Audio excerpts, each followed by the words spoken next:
Mas a recomendação que o Freud dá é essa, né? De sessões de 50 minutos, mais ou menos, 50 minutos, uma hora, 6 vezes na semana.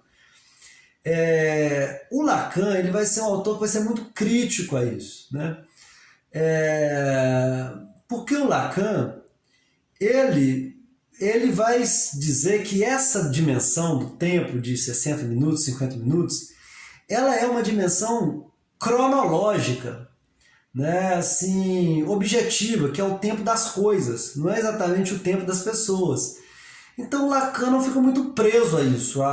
De repente eu fiz uma intervenção, teve algo interessante na sessão, eu olho o relógio e falo, ixi, falta 10 minutos. Deixa eu ficar com essa pessoa aqui mais 10 minutos. Evidentemente que o Lacan não vê sentido nisso. Não sei se o Freud trabalhava assim, não me parece também, porque como ele destaca que não era tão mecânico, né, essa rigidez mecânica, então me parece que isso foi de fato assim meio comprado pela comunidade, assim, né, principalmente pela IPA. Isso causou alguns problemas com o Lacan, né, e o Lacan foi expulso daí por alguns motivos, entre eles esse, que o Lacan discordava plenamente, assim, de que a análise deveria seguir um tempo que ele separa assim, um tempo cronológico. O Lacan então escreve em 1945, antes até de ser expulso, né? Ele escreve um texto que chama O Tempo Lógico e a Asserção da Certeza Antecipada. Então ele entra com a dimensão de um tempo lógico, não de um tempo cronológico, né? Não de um tempo assim, do relógio, que eu estou lá preso ali, quanto tempo passou, passou muito, passou pouco. Né? Então também não é o caso, por exemplo, pelo menos ao meu ver, assim, não é o caso que eu tenho que fazer uma sessão curta. Preciso fazer uma sessão curta, né? Eu preciso pensar assim, o que é uma sessão de análise? O que tem uma sessão de análise? Né? Eu preciso fazer que aconteça ali uma sessão de análise. Né? Não preciso preocupar com o tempo, se vai durar muito ou pouco. Né?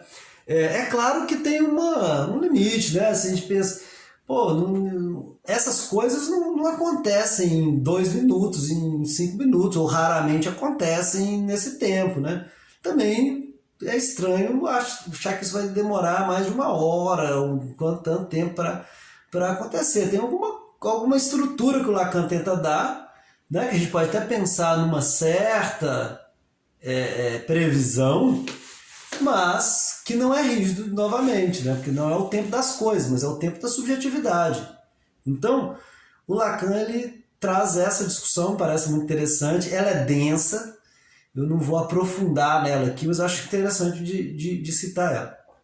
Lacan, ele traz nesse texto um sofisma para pensar o tempo, isso que ele está chamando de tempo lógico. Qual que é o sofismo? Pode parecer um pouco confuso, depois qualquer coisa vocês perguntam e tal, eu vou tentando esclarecer para vocês. Mas o que mais me interessa não é exatamente que vocês compreendam em si o sofismo, mas principalmente o que o Lacan extrai dele, tá? Que é claro que em outra oportunidade acho que vale a pena aprofundar nesse tema, né? Não vou aprofundar aqui, porque aqui o nosso tema é mais freudiano. Mas qual que é o sofismo? O sofismo é o seguinte, um dilema assim, né, dos 3 prisioneiros. Então é um texto escrito, né, logo no pós-guerra aí, né, em 1945, e o Lacan pensa, então tem o tema da liberdade, vocês vão ver que está inserido nesse dilema, mas tem uma prisão, e existem 3 prisioneiros, 3 pessoas estão lá presas, e o carcereiro ali, o chefe, sei lá, quem comanda ali aquela prisão, diz o seguinte, vou fazer um desafio, quem acertar o desafio ganha a liberdade. Qual que é o desafio? Ele pega 5 discos de cores diferentes, né? 3, isso é importante, 3 brancos e 2 pretos. Então 3 discos brancos e 2 discos pretos. E ele vai colocar esses discos nas costas das pessoas, dos prisioneiros. Os prisioneiros não podem conversar um com o outro. Quem adivinhar qual disco está nas suas costas, ganha a liberdade. Então, esse é o desafio. Então, Lacan se coloca na cabeça de um desses prisioneiros, né? Vamos supor o prisioneiro A. E aí o Lacan vai, primeiro, para o que há de mais simples. Ou seja, se o prisioneiro A ele vê nas costas dos dois colegas dele lá, dos companheiros lá, de cela, os discos pretos, se tem 2 discos pretos, com certeza o dele é o branco, não é? Vocês lembram? Tem 3 brancos e 2 pretos. Então se eu tô lá, vejo o disco branco do colega daqui, o disco branco do colega lá, ó, preto, quer dizer, se eu vejo 2 discos pretos, acabou os pretos, então eu só posso estar com branco, então eu saio rapidamente. Lá, ou seja, essa primeira situação ela se limita no instante de ver. Eu vejo e já concluo. Eu vejo e já foi. Só basta o instante de ver. Essa seria a forma mais simples, né? Só que a coisa pode estar um pouco mais complicada. Imagina o seguinte, que você vê um disco preto nas costas de um e um branco nas costas do outro. Ou seja, você pode estar com branco ou preto. Qualquer um dos dois, você não sabe com o que você está. Então é preciso um tempo para você compreender. Que tempo é esse? É um tempo que inclui o outro. Isso é importante também nessa discussão do Lacan. Né? É um tempo que inclui o outro. Né? Porque eu preciso saber o seguinte. Eu vejo um disco branco e um disco preto. Eu penso o seguinte. O cara que está com um disco branco, se ele visse nas minhas costas um preto e visse o preto também nas costas do outro, ele ia saber que ele era branco e já tinha saído. Então eu não posso estar com um disco preto. Eu tenho que estar com um disco branco. Se eu tivesse com o preto, o meu colega iria sair. Então eu jogo com a resposta do outro. Né? E é isso que o Lacan chama de aí eu vou precisar de um tempo para compreender aquela situação. Né? Esperar, ver. E em algum momento, aí vem o título do texto, né? A asserção da certeza antecipada. Eu vou ter que antecipar a certeza. Opa, então eu sou branco. Porque se eu fosse preto, né, e eu estou vendo meu colega com preto, né, eu estou vendo um preto e um branco, se eu fosse preto também, o que está de branco já tinha rachado fora. Mas essa é a segunda situação. Há uma terceira situação, que é muito mais difícil. E se você visse 2 brancos? E se, por exemplo, né, isso que o Lacan vai dizer lá, né, e se o carcereiro coloca ali 3 discos brancos? Ou seja, todo mundo olha e vê 2 brancos. Pô, tem 2 brancos aqui. Né, e tenho e aí eu não sei qual é o meu disco. Né, porque se eles... Aí você vai ter que fazer todo esse raciocínio. Se eu tivesse com o preto, com o branco, se eu tiver, né, se o outro tivesse visto dois pretos, né, não tem jeito de ter 2 pretos, porque um você já viu, os 2 que você viu é branco, né? Então você vai ter que fazer todo esse raciocínio até você chegar à conclusão mais ou menos assim, olha, que é mais ou menos isso que o Lacan coloca, né, que é bem interessante também. Que assim, depois de um tempo, é como se os 3 olhassem assim, ó, se ninguém saiu, é porque está todo mundo vendo 2 brancos. Porque se eles vissem 2 pretos, eles tinham saído pensando que era branco. Se eles viram um preto e um branco, eles iam esperar um tempo e depois ia sair também. Né? Porque ia falar, ninguém está reagindo, então meu Deus, ser branco. Mas se eles não saem, fica ali um tempão. Então, aí o Lacan até cria essa situação assim, né, dos 3 saindo junto. Né, dos 3 falando assim, opa, a gente está todo mundo de branco. Só pode, porque ninguém decifra. Então, tem uma coisa... Quais são os pontos importantes? Os pontos importantes. Primeiro, o tempo inclui o outro. Né? O tempo precisa do outro, não é o tempo do relógio. Né? É um jogo com o outro. Se o outro sai, se o outro fica, determina a minha percepção sobre o disco que está nas minhas costas. Então, inclui o outro. Segundo ponto. Tem um não saber em jogo, principalmente no último caso, que é o que mais interessa o Lacan no último caso, tá, gente? Quando tá todo mundo de branco.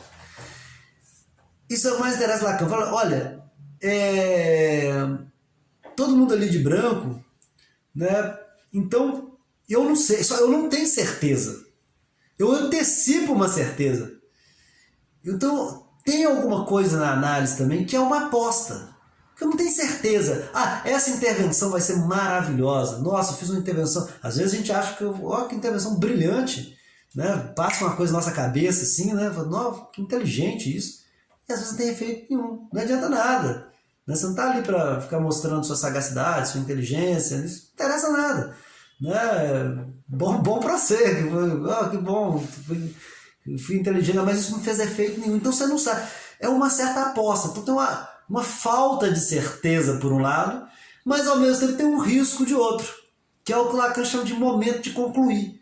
Não dá para eu esperar ter uma certeza absoluta, um saber absoluto sobre o inconsciente do sujeito para eu terminar uma sessão. A sessão não termina nunca, o sujeito não termina nunca de associar. Ele vai associando, vai associando, vai associando.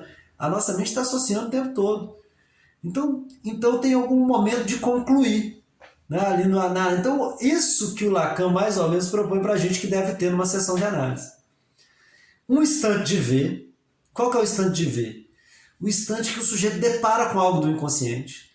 Ou que você depara com algo do inconsciente dele. Opa, peraí, tá daí deixando escapar. E isso? Aí tem um tempo de compreender. Né? Você faz a intervenção, vê qual é a resposta, como é que aquilo toca o sujeito, ou às vezes nem tocou.